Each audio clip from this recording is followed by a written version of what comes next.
Wow. Quiero invitarlos a que abran su Biblia, si la tienen a la mano, en 1 Corintios 15, versos 3 al 9. Pablo es el que está escribiendo esta carta. Obviamente es el primer siglo. Cuando me puse a leer estas escrituras para traer esta reflexión esta tarde, fue que caí en cuenta que la primera persona que escribió y trató de explicarle a los cristianos qué implicaba la resurrección de Jesucristo fue este hombre. Y esta carta escrita a la iglesia de los Corintios en el primer siglo, quizás 50, 60 años después de Cristo, trata de resumir un mensaje para aquellos que hemos aceptado el testimonio de la resurrección de Jesús. Y por eso es muy importante. Digo esto porque no caía en cuenta que ninguno de los evangelios había sido escrito todavía. No había registro escrito como usted y yo lo tenemos de 4 evangelios en donde se cuentan todos los detalles de lo que Jesús hizo, predicó y finalmente lo que Él padeció. No hay eso. Lo único que Pablo tiene aquí, lo vamos a leer en un momento.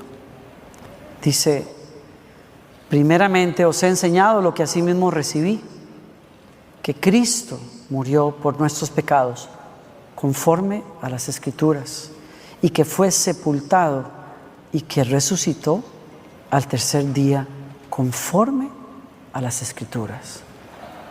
Y si usted tiene su Biblia y le gusta subrayarla, a mí me gusta, quizás sería bueno que subrayara esas 2 frases que se repiten allí, conforme a las Escrituras. Porque el que escribe es un maestro de la ley. Es un hombre que conoce las Sagradas Escrituras. Es un judío de judíos, dice él, fariseo de fariseos. Es una persona que amó y defendió la fe hebrea con todo.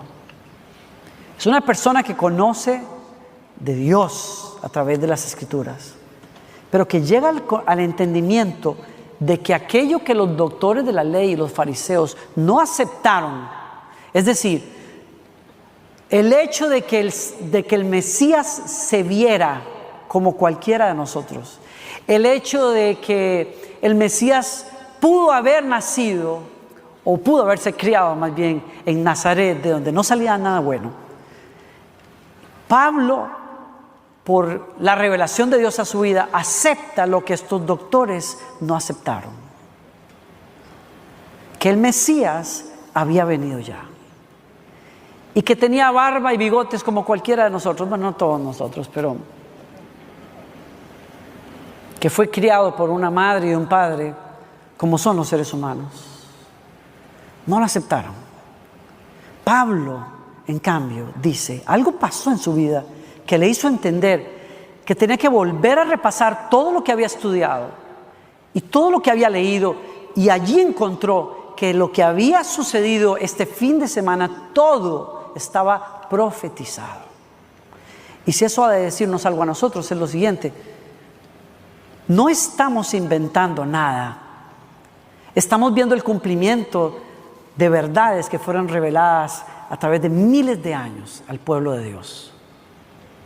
Y ese Dios que había prometido, como ya lo escuchamos hoy, cumplió lo que prometió. Enviaría a un Salvador para su pueblo, y ese Salvador llevaría el pecado de las personas, moriría por ellos y que resucitaría. Fue muerto y sepultado conforme a las Escrituras, pero aquí viene la parte que explica por qué Pablo tiene este cambio en su vida, y que apareció a Cefas y después a los 12, y después apareció a más de 500 hermanos a la vez. Y subrayan esto que sigue, de los cuales muchos viven aún. Y eso me encanta. No sé cómo la manejaría yo, pero si yo viviera en la época de Pablo y yo supiera que todavía andan en este planeta personas que hablaron con él, que lo vieron, que lo tocaron, que lo escucharon, yo me metería a tener una entrevista con esas personas. Todavía de esos 500 hermanos, muchos vivían. Y dice, después apareció a Jacobo, después a todos los apóstoles, y al último de todos, y esto es lo que explica por qué este hombre está hablando así, al último de todos, como a un abortivo, como a uno digno de haber sido abortado, se me apareció a mí. A mí que soy el más pequeño de los apóstoles, que no soy digno de ser llamado apóstol, porque perseguí a la iglesia de Dios. Y esto resume el testimonio de la vida de Pablo. Pablo dice, yo no solamente conozco personas, o llegué a conocer personas que estuvieron con él. No solamente hablé con personas que pasaron sus enseñanzas y que me dijeron lo que pasó ese viernes y que quizás estuvieron en el cuarto con él cuando se reveló o él develó la traición que venía. No solamente tengo contacto con esas personas, quizás no les creería lo que me dijeron, salvo por un hecho, que el Jesús del que ellos hablaron, que dicen que se les apareció después de muerto, también se me apareció a mí. Y no estoy hablando de una fábula, estoy hablando de ese que vi en el camino a Damasco, que me mandó al piso y que me dejó ciego por el destello de su luz que nadie puede ver, y que me mandó a un buen hombre a sanarme los ojos y a invitarme a ser lleno del Espíritu Santo. A Jesús, el que me dijo, yo soy Jesús el que tú estás persiguiendo. Es duro darle patadas a un clavo.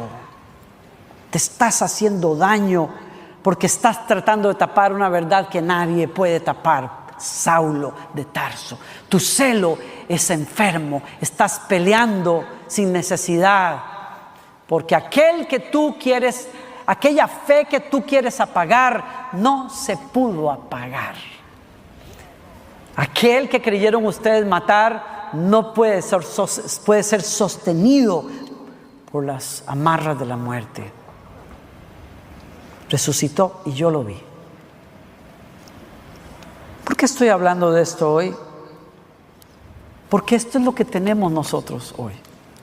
Ninguno de nosotros estuvo allí, pero le creemos al testimonio de personas que estuvieron. Esa es la fe de los apóstoles, que se nos pasó a nosotros a través de las Escrituras del Nuevo Testamento. Es la fe que está basada en ese testimonio, en la resurrección de Jesucristo. Y es una fe que golpeó tan fuertemente a Saulo que lo cambió de dirección completamente. Miren, les leo un pasaje de mis favoritos que tiene que ver con ese testimonio del que habla Pablo en Lucas.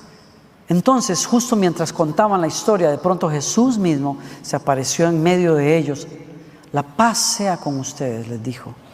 Pero todos quedaron asustados y temerosos y pensaban que veían un fantasma. ¿Por qué están asustados?, les preguntó. Porque tienen el corazón lleno de dudas. Miren mis manos, miren mis pies. Pueden ver que de veras soy yo. Tóquenme. Asegúrense de que no soy un fantasma, pues los fantasmas no tienen cuerpo como ven que yo tengo.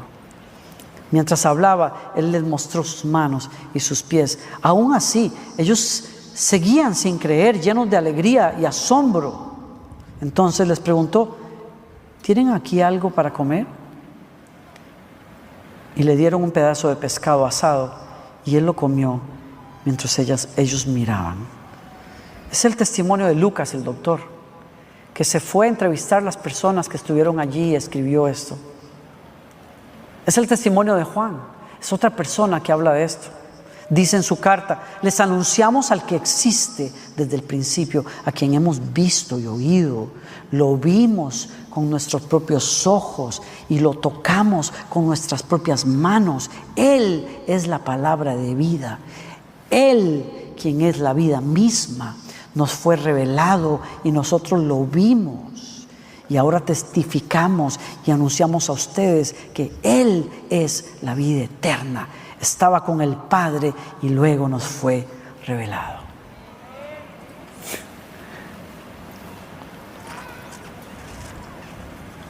Y Pablo es el testigo final allí. De hecho, Pablo menciona a otra persona más y quiero llamar la atención de ustedes a esa persona, porque la otra persona que Pablo menciona, aparte de Cefas, es Jacobo o Santiago, el hermano del Señor. Y al mencionar a Cefas o a Pedro, menciona a una persona que creyó en Jesús desde que lo llamó, sí. Pero cuando menciona a Jacobo me llama la atención porque menciona a uno que fue como Pablo, que no creía que Jesús fuera el Mesías. Era el hermano del Señor.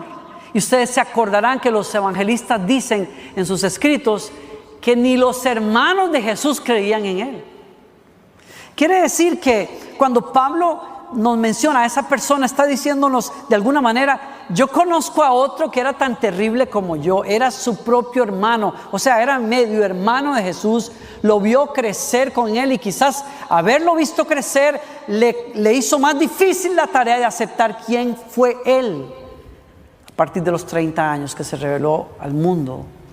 Pero Jacobo era una de esas personas que no creía en él. ¿Qué pasó con Jacobo que lo hizo cambiar de parecer?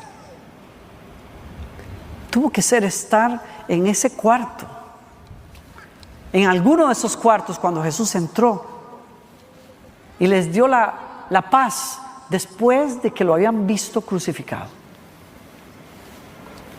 Algo pasa con estas personas, algo pasó con Pablo que dice: yo no puedo seguir siendo la misma persona. La vida de él, una vez que toca el misterio de la resurrección, da un giro completo. Y la persona que era perseguidor se vuelve el apóstol que escribe más de la mitad de los libros del Nuevo Testamento, de las cartas del Nuevo Testamento. Un hombre que se dispone a sí mismo a predicar a ese Mesías a los judíos y a predicarlo a nosotros. Y bendito sea Dios que por el cambio de ese hombre, ustedes y yo hoy tenemos fe para entender cómo es que se vive la vida cristiana, porque Pablo tuvo ese encuentro con Dios, un encuentro real con Jesucristo, ¿no? No solamente habló de él, y quizás esto amarra lo que quiero decir hoy de alguna manera. No solamente fue alguien que predicó de Jesús, fue alguien que estuvo dispuesto a pagar un precio alto. Estuvo dispuesto a sufrir por él. Y en un capítulo más adelante, cuando él está hablando a los creyentes acerca del por qué están dudando de la resurrección, y él discute de una manera brillante ese tema, y les recomiendo que lo lean en su casa.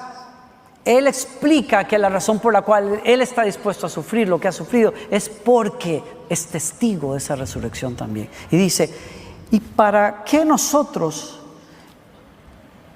a todas horas pondríamos en peligro nuestra vida? Pues juro, amados hermanos, que todos los días enfrento la muerte. Esto es tan cierto como el orgullo que siento por lo que Cristo Jesús, nuestro Señor, ha hecho en ustedes. ¿Y qué valor hubo en luchar contra las fieras salvajes, esa gente de Éfeso, si no habrá resurrección de los muertos? Y si hay resurrección, y si no hay resurrección, comamos y bebamos y mañana moriremos. Y la razón por la que estoy leyendo a Pablo acá es por lo siguiente: solo hay dos maneras básicas, esenciales de responder al misterio de la resurrección, a la realidad de la resurrección. Una es aceptarla por fe en las Escrituras y por la revelación y la operación del Espíritu Santo en nuestra vida y ser cambiados completamente. Cambiar de rumbo, cambiar de norte, cambiar de eje en la vida, dejar de ser nosotros el eje y entender que hay una verdad mayor que nosotros, que Dios realmente se hizo carne, que Dios pagó ese precio por nuestros pecados, que Él resucitó entre los muertos y que está demandando una respuesta de nosotros hoy.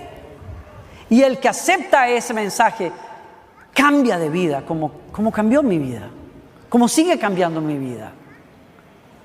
Sí, fue muy temprano, quizás alguien dirá: yo tenía 9 años, ¿qué puede estar viviendo de pecado un peladito de 9 años? Créame que tenía suficiente resentimiento en mi corazón como para hacer mucho daño. Tenía mucho resentimiento hacia mi padre por haberse ido. Nuestra familia se decía cristiana porque iba a la iglesia, pero en realidad había oscuridad en mi casa. Y cuando experimenté la realidad de Jesús tocando a la puerta, me cambió la vida. Le cambió la vida a mi madre, le cambió la vida a mis hermanos, nos cambió la vida, como se la ha cambiado a usted y a usted y a usted y a muchas personas. Cuando yo veo a Tales cantando con esa pasión por Dios, yo no puedo dejar de pensar aquella vez que me mostraste ese libro de tu testimonio y me mostraste esas fotos que tenía tu mamá en la Biblia, la cara de su hijo enloquecido por las drogas y el alcohol. Yo mismo me asusté cuando vi la foto. Enloquecido completamente. Enloquecido. Era como una persona fuera de sí. Y al otro lado, la foto de Tales, su esposa, sus hijos. Y las promesas que su madre escribía en la Biblia mientras oraba por la conversión de su hijo. Y cuando yo te veo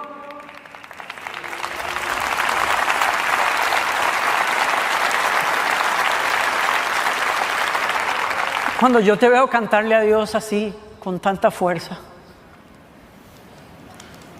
yo digo, tiene que ser más que una creencia, tiene que ser más que una filosofía, es algo más. Es el poder de Dios obrando en la vida de las personas.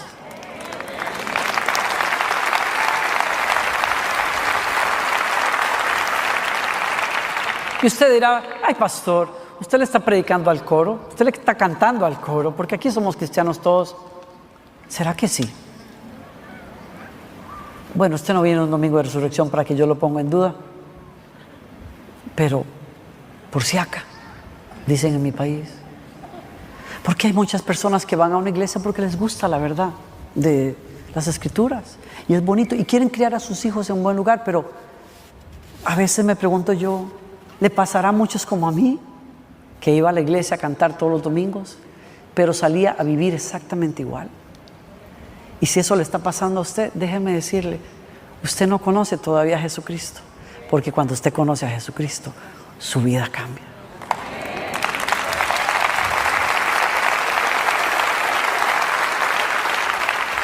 Usted toma decisiones diferentes.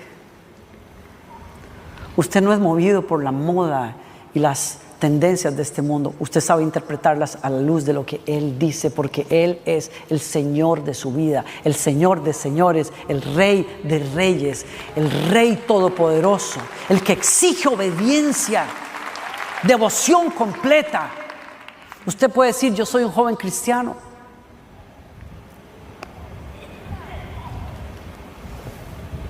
porque viene a la iglesia. Pero si usted anda en las tonterías del mundo y durmiendo con diferentes mujeres, usted no conoce lo que es la fe. Porque la gracia no es una excusa para seguir en la misma porquería en la que estábamos. La gracia es poderosa para sacarnos a una vida mejor. Entonces, por eso me siento urgido a hablar de esto. Porque podemos decir soy cristiano, pero sigo tomando las decisiones igual. Por lo que yo quiero, por lo que a mí me importa, por lo que es placentero y lo que es cómodo para mí. Pero cuando hay un cristiano, hay un Saulo que cambia de dirección y dice, no vivo más para mí. Ahora vivo crucificado juntamente con Cristo y ya no vivo yo, vive Cristo en mí. Y lo que vivo ahora lo vivo en la fe del Hijo de Dios. Vivo en fe. Mi referencia es Dios ahora. Y por eso pregunto, ¿te habrá tocado la realidad de una nueva vida? Tales me decía eso sentado en un restaurante hace mucho tiempo, mientras lloraba y decía, Danilo, si usted supiera a dónde estaba yo sentado. Y verme sentado entre príncipes, y se refería a mí, gracias, a nuestra familia, es porque Dios es grande. Usted lo sabe. Usted que estuvo enlodado hasta el cuello y hoy está buscando a Dios, usted lo sabe.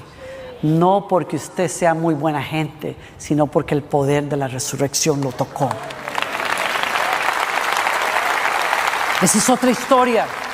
Y es donde nuestro corazón de padres se angustia porque queremos confiar en Dios, pero nos damos cuenta, la fe no se hereda necesariamente. A Jesucristo cada generación tiene que descubrirlo. Yo puedo haber servido a Dios. ¿Cuántos pastores, como fue el caso de Tales, cuántos pastores han criado hijos en la fe solo para verlos negar la fe cuando crecen? Porque es una cuestión personal. Entonces hay dos maneras en que podemos responder a esta realidad de la resurrección. Si crees que Jesús es el Hijo de Dios y resucitó entre los muertos, tú y yo vamos a vivir para esa esperanza. Es decir, si la vida eterna, si Jesús resucitó, la vida eterna es real. Yo tengo a personas que cuando les he hablado de Dios dicen, de todas maneras, nadie ha ido al otro lado y ha venido para decirnos cómo será la vaina. Si uno se muere, uno va al polvo. Ajá, ¿usted cree eso? Pues tenemos uno que se levantó entre los muertos y nos dice, no papá, la cosa es muy distinta. Más vale que creas que hay una vida más allá que rige cómo tú vives hoy. Cómo tú vives hoy determina cómo vas a disfrutar esa vida eterna. Lo que me dice en la resurrección a mí es, si Jesucristo resucitó, la vida eterna es real. Y si la vida eterna es real, más vale que yo viva a la luz de eso que viene. Más vale que yo abra los ojos a ese llamar de la vida eterna. Más vale que entienda que cuando estoy sufriendo, no todo acaba en sufrimiento acá. Que cuando tengo que probar la muerte, no todo termina acá. Hay uno que me dice, mira más allá. Hay una esperanza, hay una gloria que les espera a ustedes. No llores sin esperanza cuando la vida te golpea duro. Hay uno que vino del más allá y resucitó entre los muertos y nos dice, hay esperanza, no tengan miedo, yo vencí al mundo, soy la resurrección y la vida. El que en mí cree no morirá jamás. Hay que responder a eso y Pablo lo hizo y murió decapitado por eso. Santiago, Jacobo murió apedreado por eso. Lo creyeron. Esos 500 hermanos, esos discípulos que estuvieron con Jesús, dieron la vida.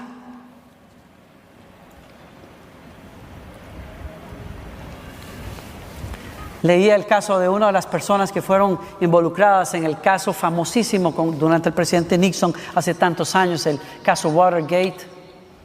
Y cómo una persona llamaba la atención a que uno de los testigos, cuando fue confrontado con la sentencia, no le tomó ni 2 semanas comenzar a decir la verdad. Y la persona que reflexionaba sobre esto decía, ponle en la guillotina a un mentiroso y rapidito va a confesar la verdad. A veces cuesta, porque al ser humano le gusta la mentira. ¿Y por qué digo esto? Porque me cuesta trabajo creer que esos discípulos hubiesen inventado todo esto y hubiesen llegado a soportar ser apedreados o aserrados o crucificados por una fábula. Algo tuvieron que haber visto, algo tuvieron que haber escuchado, algo tuvieron que haber palpado para decir, si tengo que morir, muero, porque esto es verdad. Yo lo vi, yo lo toqué, yo comí con él y sé que la vida eterna existe. Sé que existe. Y la otra respuesta, y con esto termino, es, o acomodo mi vida a esa realidad, o vivo a mi manera. Y como Pablo dice, si no hay resurrección, comamos y bebamos, que mañana nos morimos y ya se acabó todo. Y ahí están los grandes pensadores del mundo y los filósofos modernos. El hombre no es nada, somos animales. Cuando vayamos al polvo se acabó toda la historia. aquí no hay ingeniero, aquí no hay arquitecto cósmico, aquí no existe nada. Aquí no existe el alma, existe la materia y es todo lo que tenemos. Disfruta la vida mientras la tengas, disfruta, ten todos los placeres que puedas probar. Esa es nuestra sociedad. Apúrate porque en los mejores hay hasta 80 años, así es que córrele y pruébalo todo antes de que llegues a ser viejo que no puedas hacer nada. Y si acaso te entra la duda de que existe la eternidad, pues agárrate un rosario en los últimos años y ponte al día. Es lo que Pablo está diciendo. Si no hay resurrección, quiere decir que Cristo tampoco resucitó. Y si Cristo no resucitó, comamos y bebamos y hagamos fiesta y pachanga y hagamos un desastre de la vida, porque aquí nadie nos pidiera cuentas. Nuestra alma no existe, no vamos a ninguna parte. Pero si Cristo resucitó de entre los muertos, y de eso yo soy testigo, y 500 más lo son, y 12 discípulos también, y las mujeres, si la resurrección existe y de eso somos testigos, ¿qué vamos a hacer? ¿Qué vas a hacer tú? ¿Qué voy a hacer yo? Porque, señores, prometo que termino acá. Ya fue la segunda vez que dije termino, así es que estamos cerca de terminar. Supuestamente son 3. Yo no vivo para ustedes. Ustedes no están allí cuando yo me desanimo. Ustedes no están allí cuando yo paso una tentación. Ustedes no están allí. Yo no vivo para ustedes. Yo vivo para uno que es un juez justo, que primero es mi Padre, pero que es un juez justo, que pedirá cuentas de todo lo que hicimos y dijimos en esta tierra, porque hay una vida más allá. Y cuando yo entiendo eso, a mí no me importa si usted cree o no cree que yo soy buena gente. Yo vivo para eso. Vivo para eso. Entonces, ¿cuál va a ser su respuesta? ¿Venir a la iglesia? Yo lo felicito porque vino y evidentemente trajo amigos. Venga otra vez y tráigalos también. Pero es mucho más que esto. Pablo dice, ¿por qué no vivimos así? Pablo dice, vivan la fe, porque algún día lo que Jesús experimentó, lo van a vivir ustedes también. Vivan la fe hoy, porque va a marcar el futuro de ustedes. Pablo dice al final, más adelante, dice, permítanme revelarles un secreto maravilloso. No todos moriremos, pero todos seremos transformados como Jesús. Sucederá en un instante, en un abrir y cerrar de ojos cuando se toque la trompeta final. Pues cuando se toque la trompeta, los que hayan muerto resucitarán para vivir para siempre, y nosotros los que estemos vivos también seremos transformados. Pues nuestros cuerpos mortales tienen que ser transformados en cuerpos que nunca morirán, y nuestros cuerpos mortales deben ser transformados en cuerpos inmortales como el que tuvo Jesús. Y me gusta mucho, porque si eso va a pasar conmigo y con usted, vamos a ser más guapos aparte. Vamos a seguir comiendo pescadito y otras cosas más. Pero me encanta la idea, no tendré que agarrar aviones para ir a otro lugar. Las paredes no son bloqueos para esos cuerpos glorificados. Es una dimensión de vida que ni imaginamos, y es la herencia de usted y mi herencia. En un instante seremos transformados. Un día tú y yo tendremos cuerpos glorificados, y usted dirá, wow, ese pastor como que fumó algo para hablar de eso hoy. Qué volados están esos pensamientos. Wow, gracias a Dios que la marihuana es legal ahora. Mire, óigame, no, es lo que dice la Biblia, es lo que dicen esos testigos.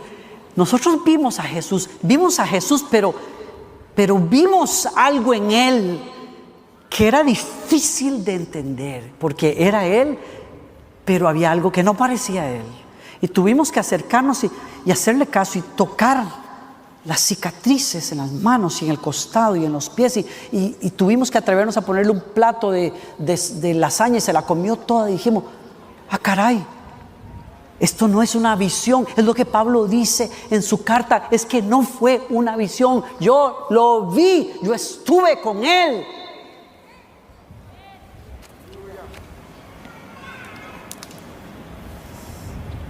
Cierro acá. Ahora es verdad. Por lo tanto, mis amados hermanos, permanezcan firmes, fuertes, constantes.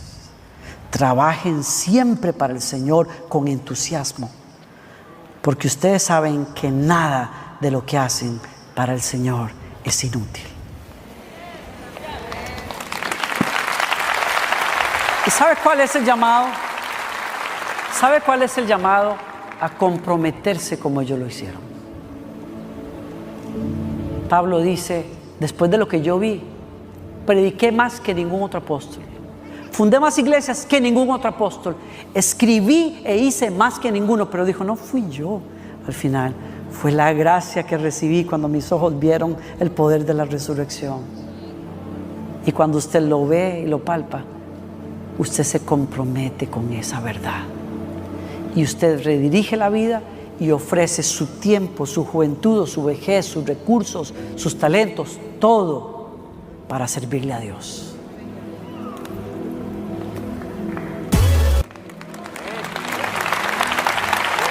Ustedes me oyen decirlo a menudo, se los vuelvo a decir. Algunos de ustedes piensan que vinieron aquí a los Estados Unidos, le decimos, en Costa Rica le decimos la Yunay.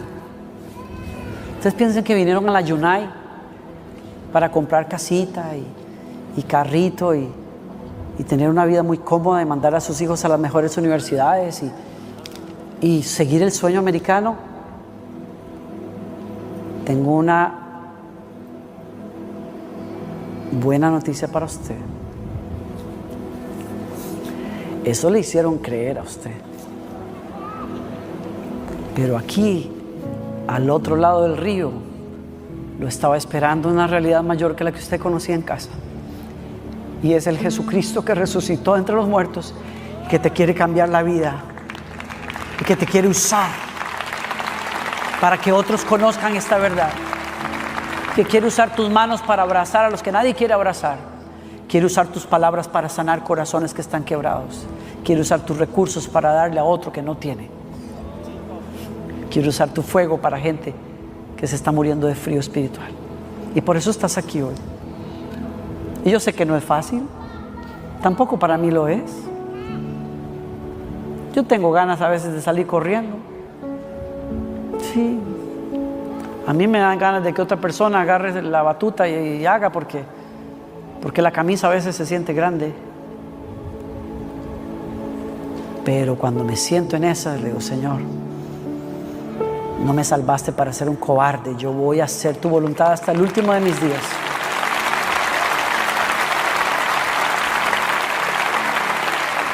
Y no se sienta mal, porque a veces les digo, ¿usted piensa que se van a retirar nada más? Y trato mejor mirar para allá cuando digo eso, porque tengo un amigo que me lo dice de vez en cuando, entonces voy a ver para allá. No es malo, por supuesto, y que Dios les dé ese regalo y más, porque ustedes se lo merecen. Ustedes se lo merecen.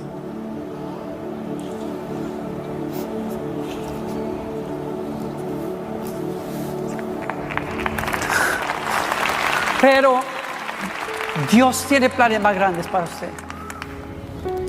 Dios tiene planes más grandes para usted.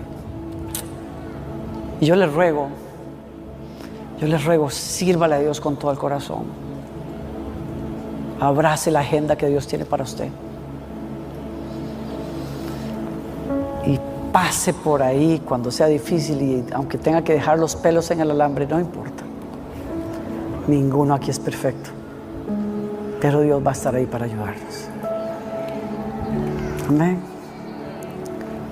¿Alguien recibe esa palabra esta tarde?